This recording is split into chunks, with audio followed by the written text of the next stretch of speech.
Ya, di masa pandemi sekarang ini kan memang rutinitas kita atau kegiatan luar kita dikurangi. Jadi lebih banyak kita mengurung diri ke rumah. Kita mengikuti anjuran pemerintah karena masa pandemi ini tentu menjadi kendala sendiri. Ya, jadi kalau seandainya orang pada masa pandemi itu tambah gemuk, saya punya target untuk mengurusin badan. Dan alhamdulillah berhasil sedikit. Intinya memang menjadi kendala saya adalah masalah di asupan. Jadi kalau kita di luar itu kadang-kadang tidak bisa mengontrol asupan. Rupanya di rumah lebih mudah untuk mengontrol. Makanan yang kita makan buatan rumah tentu akan lebih sehat. Kualitasnya juga bisa kita atur, ya kan? Sehingga lebih mudah. Itu kendala saya. Karena sebetulnya kemarin saya sampai 116 kilo sempat. Sekarang 93. Jadi cukup drastis 20 kilo lebih turun. Dalam beberapa bulan sampai setahunan inilah kita turun ini berhasil. Intinya kita punya kesempatan banyak intinya. Ada kelebihan waktu untuk menyendiri, ada kelebihan waktu untuk mengatur asupan lebih baik dan sedikit untuk olahraga. Dokter menyampaikan kalau bisa tidak lebih dari 85. Nggak boleh juga di bawahnya, jelek nanti Pak katanya. Ya, karena usia lain sebagainya juga sekarang kita tidak bisa banyak bergerak, kemudian ya sekitar jogging di sekitar kompleks sambil berjemur, kadang-kadang bersepeda gitu aja. Ya, saya berusaha untuk memastikan imunitas saya baik, ya kan. Jadi asupan vitamin juga probiotik saya asumsi dan alhamdulillah Allah masih takdirkan masih terjaga dari pandemi ini. Kita berharap selalu terjaga dan keluarga juga terjaga semuanya. Dan kita prihatin kepada siapapun yang terpapar ini untuk bersabar. Intinya pengalaman dari keluarga yang terpapar, intinya adalah masker, prokes itu sendiri. Masker itu menjadi kunci. Jadi saya punya abang yang kena COVID dan alhamdulillah berobat di salah satu rumah sakit swasta yang pendekatannya holistik, ya rumah sakit holistik saya di sana. Jadi rumah sakit itu melakukan pendekatan yang sangat humanis sekali. Intinya orang yang sudah sakit perlu mendapatkan spirit, sugesti yang baik. Apa sugesti yang baik? Pertama adalah kita adalah bagian akan menolong dia. Yang kedua, kita tidak takut dengan kondisi dia. Jadi di rumah sakit itu tidak ada APD, Pak. Itu enggak apa-apa ya. Jadi satu-satunya saya mengantarkan abang saya dalam satu mobil, dia dan istrinya kena. Teman kalau seandainya saya berkunjung 3 jam saya ngobrol kayak begini Pak, dia batuk segala macam. Saran mereka aja satu, bapaknya pakai APD, pakai masker dan saya pakai masker 2 lapis. Dan dokter-dokter sana semuanya cuma modal masker doang. Nah selama itu dijaga, insya Allah nggak tertular. Ya di samping kita juga melakukan meningkatkan imunitas badan ya. Nah makanya kami usaha lain dalam kesempatan karena umroh nggak bisa berjalan segala macam, perusahaan saya membuat produksi minuman meningkat imunitas. Namanya Ajwa Sumat. Ada makanan-makanan yang punya dasar hadis sahih, mempunyai manfaat langsung. Contohnya habbatus sauda. Hadis mengatakan bahwa habbatus sauda likulida, obat dari segala penyakit. Ada juga yang namanya ajwa, kurma ajwa. Kurma ajwa adalah kurma yang ditanam oleh Rasulullah dan berada di Madinah. Ini ada hadisnya setiap 7 butir ketika dikonsumsi dalam 1 hari, ya, dia akan bermanfaat sebagai penangkal sihir dan racun. Ini hadis sahih.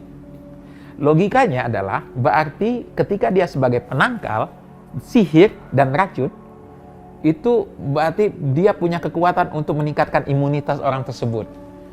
Ya kan diyakini. Bahkan sudah ada kajian ilmiah tentang manfaat dari ajwa tersebut. Nah, itu yang menjadi ide kita. Makanya kami di Mafilon membuka usaha baru, minuman peningkat imunitas, Ajwa Suma. Ajwa adalah kurma ajwa, susu dan madu.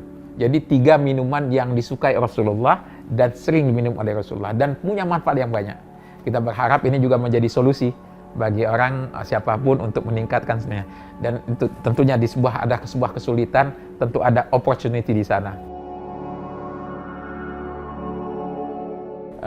Ini produk sebetulnya baru, Pak. Karena kemarin kami, sebenarnya tantangan juga. Jadi Ramadan kemarin, kami bisnis kurma. Ya kan? Kurma kami banyak dan habis. Ada 1 kontainer sisa kurma ajwa. Kita berpikir gimana cara menghabiskannya. Karena kalau dijual kurma, orang nggak beli kurma. Apalagi kurma ajwa. Kurma ajwa itu mahal, Pak. Karena jual kalau nama Nabi itu mahal, minimal 200.000. Tempat nyari di Tamrin City habis. Iya, oh iya, coba nyari Pak, kantor saya banyak Pak, ada 1 kontainer Pak. 1 kontainer itu uang mana? Maka terpikirlah setelah pada kita buka, akhirnya kita membuka usaha bagaimana kurma ini bisa pelan-pelan bisa dihabiskan. Dan kita keutamaan ya, tampilan nanti insya Allah tampilan bagus sekali segala macam, cukup menjanjikan lah bentuk dari ini segala macam, dan itu menjadi minuman. Dan kan sudah banyak jenis jualan yang sama sebetulnya. Minuman kurma itu sudah banyak dijual orang, cuman belum ada yang menggunakan jenis kurma ajwa karena memang paling mahal.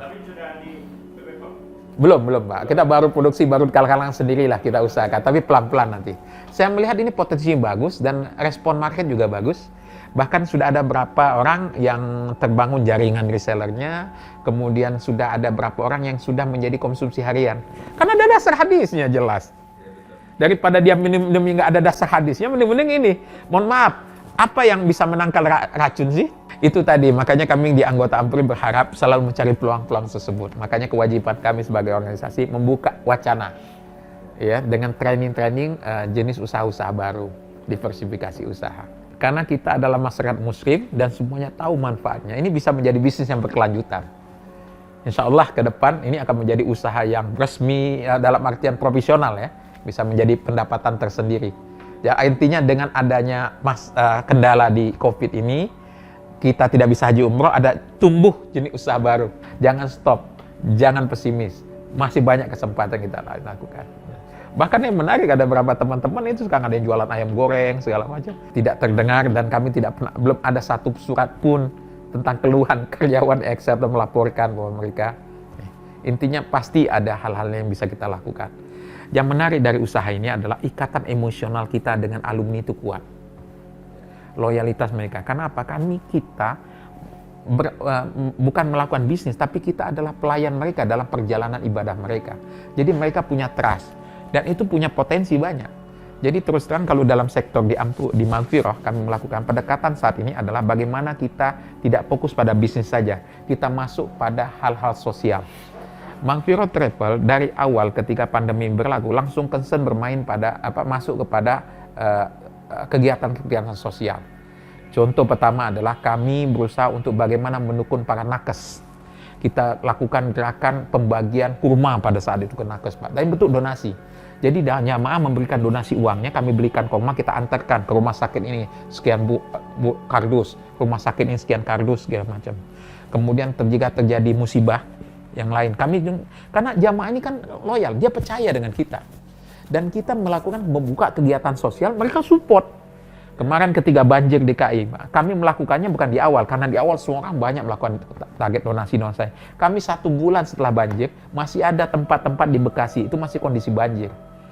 Yang menarik ketika melakukan pembagian sembako kami, ada 2.500 bungkus sembako kami membaginya dengan perahu, Pak. Rupanya sebulan setelah itu masih nggak bisa dilalui, masih perahu. Itu bagi kami adalah bagaimana, karena kan jamaah umroh ini, mohon maaf, secara ekonomi pasti menengah ke atas. Dia perlu saluran-saluran donasi, dan sekarang saatnya kita berbagi. Dan Maghfirah sebagai usaha kami concern pada hal tersebut. Jadi bergerak di bidang donasi. Dengan kurban kemarin kami membangunkan kegiatan tebar kurban. Karena Maghfirah sendiri kami punya yayasan sosial, bukan yayasan pendidikan, pesantren. Namanya Kampung Maghfirah. Luasnya sekitar 35 hektar, ada di daerah Bogor. Nah, ini menjadi sentral kegiatan sosial kami. Jadi brandnya brand Kampung Maghfirah itu. Jadi bukan Maghfirah Travelnya sebagai bisnis, brandnya Kampung. Nah, donasi yang menarik adalah kemarin kurban. Kami bisa mengumpulkan sekitar 750 pengkurban. Jadi mungkin satu-satunya pesantren di Indonesia yang membagi-bagi kurban ke pesantren lain, Pak. Kita bukan berbisnis dengan jamaah kita, tapi bagaimana kita bagian daripada pelayanan. Tentu nanti setelahnya akan tumbuh usaha-usaha bersama yang baru atau kegiatan sosial yang baru yang kita lakukan. Terus terang lembaga pendidikan kami di Kampung Maghfirah itu berbasis beasiswa 100%, Pak, untuk mahasiswanya. Dan ini dapat dukungan banyak dari alumni-alumni kita atau keluarga besar Maghfirah. Dan dia juga kita bangun kegiatan keagamaan, pelatihan, kegiatan mabit, pengajian segala macam di situ.